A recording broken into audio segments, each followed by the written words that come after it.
Desde hace un año, EPM e Hidroituango sabían que tenían graves problemas para desviar el río Cauca. El plan A, que contemplaba la construcción de 2 túneles, no cumplió con los estándares ambientales y el plan B tampoco funcionó. Existen 2 documentos que lo demuestran.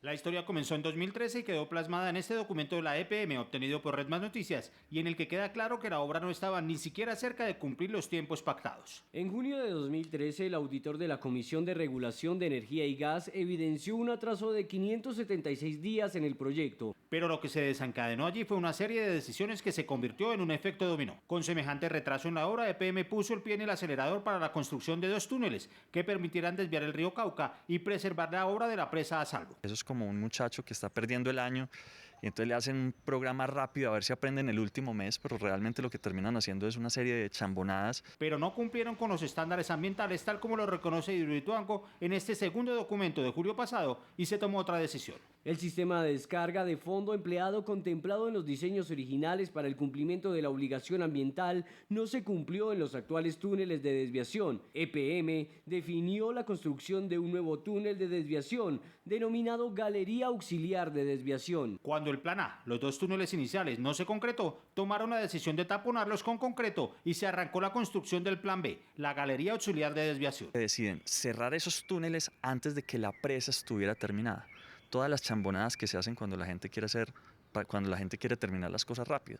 ¿Y por qué las querían terminar rápido? Porque habían al parecer ofrecido 70.000 millones de pesos al contratista si terminaba a tiempo. Hoy EPM dio una explicación adicional de por qué se taponaron los túneles del plan para desviar el Cauca. Estos túneles no tenían compuertas. En su momento no tenían compuertas. La manera de clausurarlos era a través de estos tapones de concreto.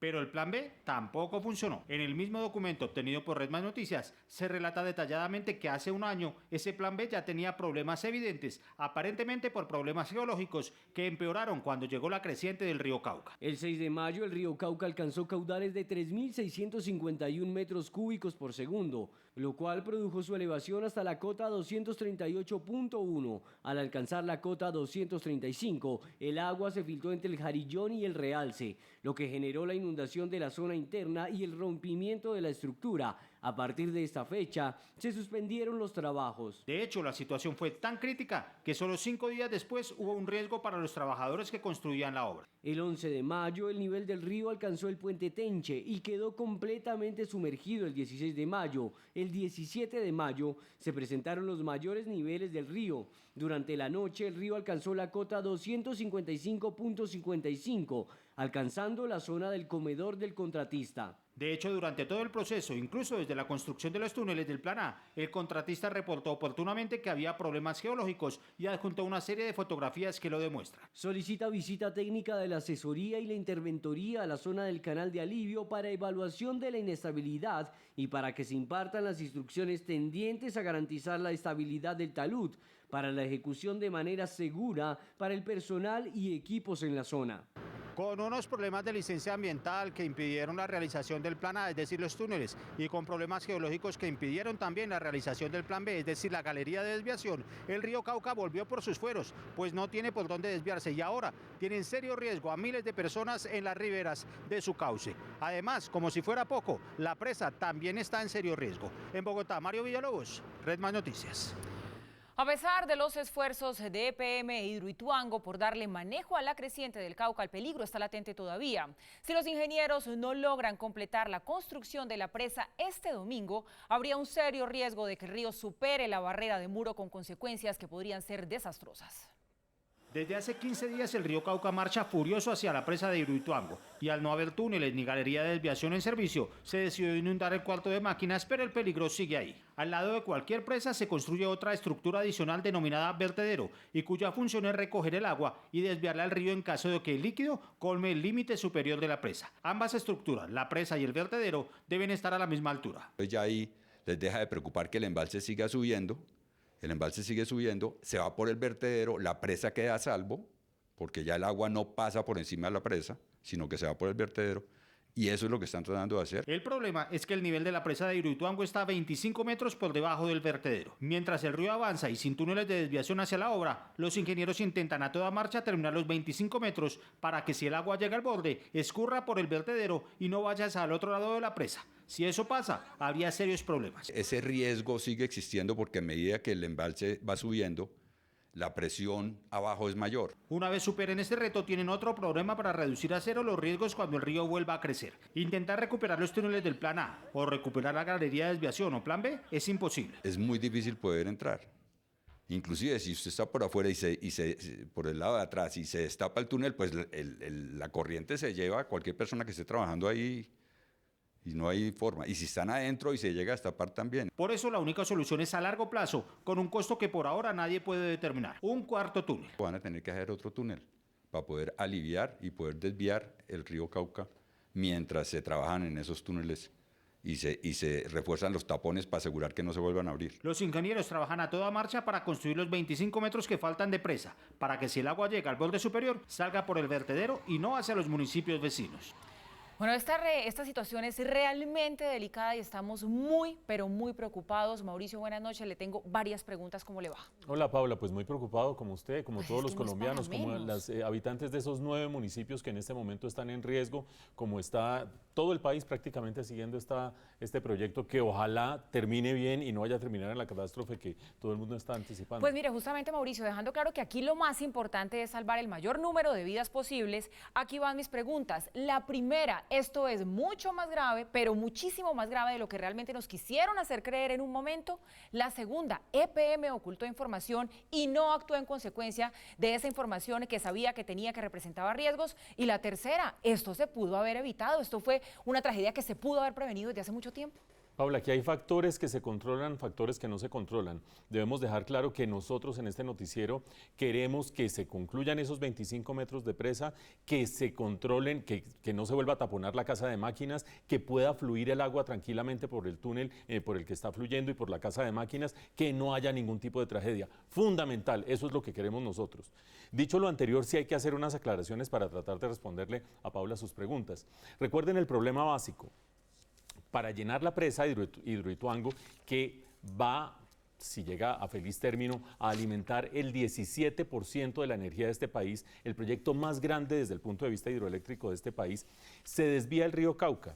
El río Cauca se desvía, llena la presa, el agua que sale de la presa va a 8 turbinas o iría a 8 turbinas, generarían electricidad y el agua seguiría. Es decir, el agua siempre está corriendo, el punto es con qué presión corre, con qué capacidad de anticipación corre, si está regulada y controlada el agua que está corriendo o no. Y recuerden ustedes también, el primer desvío del agua para llevarlo a la presa eran esos 2 túneles, lo que el informe de Mario denominaba el plan A. Esos 2 túneles se decidió taponarlos finalmente por problemas ambientales o por decisiones de otra índole, pero aparentemente por problemas ambientales de esos 2 túneles, y se abrió un tercer túnel, es decir, lo que antes circulaba de agua en 2 túneles quedó circunscrito a uno solo, con el riesgo que implica no poder controlar 2 salidas o 2 elementos de curso del agua, sino uno solo. Va a solo un túnel finalmente y ese túnel es el que finalmente el 12 de mayo se tapona. Se tapona porque el terreno falla encima del túnel, termina presionando el túnel y termina inundando el túnel y va corriendo una cantidad de residuos, tierra, avalancha, pedazos de árboles que taponan el túnel y el agua se va represando. Lo gravísimo de una situación de estas, con la casa de máquinas, con el túnel 3, con el plan A, con el plan B, es que el agua se represe porque después de un agua represada y con invierno de por medio hay avalancha y eso es lo que genera problemas. Entonces, con esta descripción de la situación hay unos factores imponderables. El invierno no lo maneja nadie, pero uno sí puede saber en qué meses hay invierno y de qué magnitud. La inestabilidad del terreno, que es la que genera toda esa tierra que se empieza a caer y empieza a generar avalancha que tapona el túnel, no la maneja nadie. Pero uno sí puede saber en qué tipo de terreno está, si es inestable, si no es inestable o qué es lo que pasa. Lo que sí está en manos de uno manejar es si deja un solo túnel, deja 2 o deja 3, si cumple con las licencias ambientales, por supuesto, y si tiene los mecanismos, por ejemplo, las válvulas de las que hablaba el doctor Londoño, que no tienen los 2 primeros túneles y que al no tenerlos hay que taponarlos con concreto sencillamente, no se puede regular la cantidad de agua. Entonces, en este momento uno lo que se pregunta es, ¿se sabía con anticipación, y esto se refiere a las respuestas para las preguntas de Paula, Se sabía con anticipación que el terreno era inestable, lo mostró Mario en el informe directo de EPM, subrayado con rosadito diciendo aquí hay problemas de inestabilidad del terreno. Se sabía con anticipación que mayo del año pasado fue un mes de un terrible invierno y se anticipa, acuérdense ustedes, abril lluvias mil, el viejo adagio, que esta época es época de lluvias, por lo tanto se sabían esos dos elementos. Y en ese contexto viene la pregunta de cómo se permite que solamente sea un túnel el que aguante todo el flujo de agua y que por lo tanto no haya alternativas para ir desaguando el flujo que viene bajando con semejante invierno. Pregunta número 1, nos dijeron que las cosas eran menos graves de lo que eran. El día 12 de mayo se taponó el túnel, se esperaba que el túnel se destaponara y que recuperara nuevamente el agua a su flujo normal. Acuérdense, lo clave es el volumen de agua y la presión con la que baja. Si dura más horas de las que estaba pensado el taponamiento, pues se acumula más agua y la cosa se vuelve crítica. Ahí fue cuando entró la casa de máquinas a jugar. Pregunta número 2, ¿esta situación era anticipable o no era anticipable? Pues ustedes ya ven, hay factores que se conocían, el invierno y el tema de la inestabilidad de las tierras, y seguramente la mejor decisión no fue quedarnos con un solo túnel, porque con dos uno puede regular volúmenes y presiones, con uno solo si se tapona, te fregaste y nos fregamos.